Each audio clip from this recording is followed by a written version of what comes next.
Olá amigo, olá amiga, bem-vindo ao canal Professor Rodrigo Batista. Aqui juntos todos os dias estudamos a Palavra de Deus. Hoje então é domingo, dia 24 de agosto, e o nosso tema de hoje é o Código da Aliança. Vamos lá, vamos direto ao ponto, vamos na jugular da história. Nós sabemos que a lei de Deus é um reflexo do seu caráter. Logicamente, cada uma das leis são leis de amor, porque Deus é amor. Só que a compreensão desses 10 mandamentos não era fácil para o povo hebreu. Eles eram um monte de escravos, tinham acabado de sair do Egito, eram completamente ignorantes e também muito duros de coração. Eles não conseguiam entender. Era muito difícil para eles. Mas para que o mal fosse contido, para que eles tivessem leis justas, para que as outras nações vissem que Deus realmente estava com eles, que eles eram sábios por Deus, que era a presença dessa divindade especial que tinha tirado eles do Egito, que fazia a diferença, Deus deu um monte de lei. São chamadas as leis mosaicas, né? São os códigos da lei, os códigos de conduta baseados na lei dos 10 mandamentos. Deus deu orientações para que o povo de Israel então caminhasse, não apenas no deserto, mas vivesse as suas vidas de acordo com as regras de Deus. As limitações, na verdade, eram respeito, mas também proteção. Por exemplo, no Egito, eles foram escravos. Os escravos não eram mais do que ferramentas usadas para o dia a dia. E se quebrou, joga fora, né? Pega outra. Era assim que funcionava. Eles não eram mais do que isso diante dos egípcios. Eram considerados como crianças, mas eram como crianças substituíveis. Era assim a mentalidade que os egípcios tinham e eles haviam aprendido. Agora, Deus havia colocado as coisas de forma diferente. Todos eles eram especiais. Todos eles eram pessoas, eram únicas. E por isso, a primeira orientação que é dada para a gente aqui, depois que Deus fala com eles, é que são leis com respeito aos servos. Como é que eles deveriam lidar também? Será que eles deveriam escravizar as pessoas assim como eles foram escravizados? Será que eles deveriam ser senhores e teriam servos? Como lidar com essa questão? Para os hebreus enxergarem a escravidão, para eles era algo terrível. Talvez muitos tivessem o desejo no coração de se vingar mesmo. Eu fui maltratado, então eu vou maltratar os nossos inimigos, que serão nossos escravos também. Mas Deus disse não.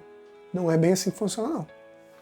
Então no capítulo 21 de Êxodo, Deus começa a colocar várias regras, várias leis. Ali Deus separa juízes, pessoas especiais, preparadas para julgar o povo segundo as leis de Deus, os códigos, né, de conduta da aliança de Deus. E também Deus começa então a dar leis acerca dos servos para protegê-los. O primeiro, claro, as primeiras leis, era diretamente para o povo hebreu.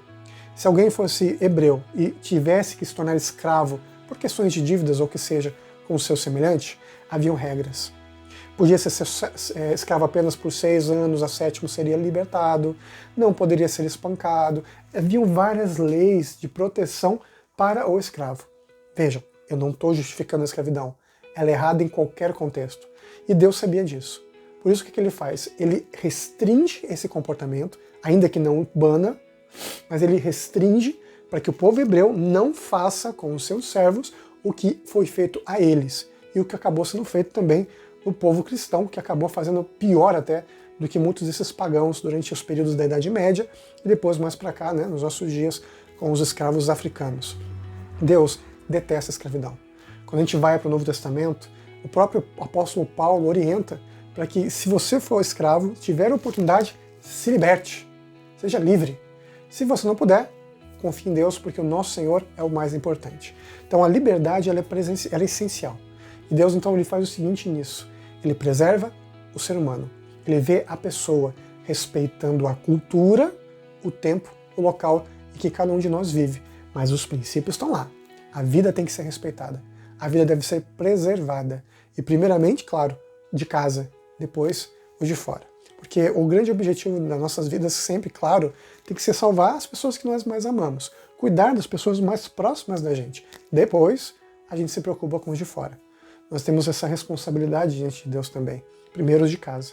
E Deus então restringe a escravidão, dá leis para proteger o povo com o objetivo de amar e proteger as pessoas.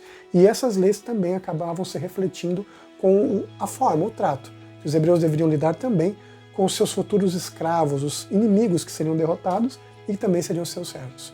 Com respeito, apesar de fazerem os seus trabalhos, respeitando a cultura e, claro, o ser humano, a dignidade humana. Vejam só o que diz a palavra de Deus em Êxodo capítulo 21, verso 10, por exemplo. São os últimos 2 versos que nós vamos ver hoje, versos 10 e 11.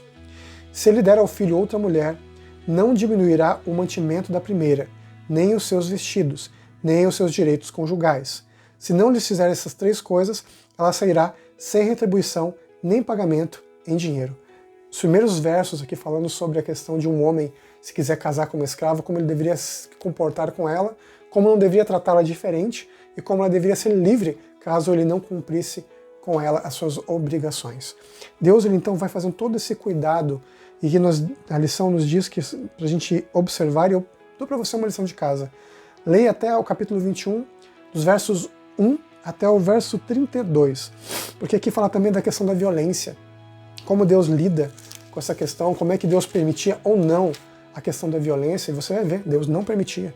Deus havia um cuidado da parte dele para que todas as pessoas pudessem ser resgatadas de suas dívidas, serem libertadas e, caso fossem feridas, pudessem até mesmo ser livres, porque o ser humano deveria ser preservado.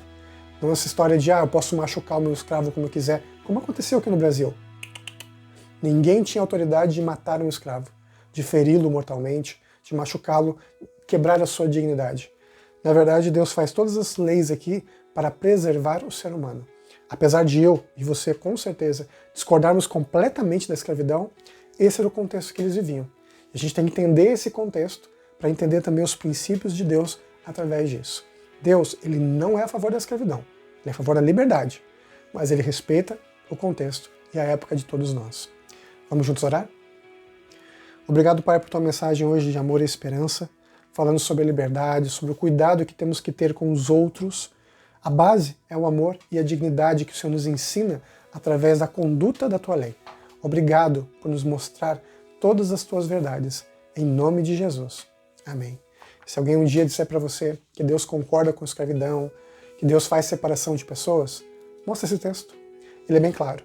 Deus preserva o ser humano, a dignidade de cada um de nós, e não deseja de forma alguma violência de nenhuma forma. A violência não faz parte do jogo de Deus, e sim do inimigo.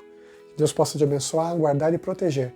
E lembre-se, todos somos iguais, porque nessa vida somos nós e Deus. É você e Jesus a cada passo. Te vejo amanhã. Tchau, tchau.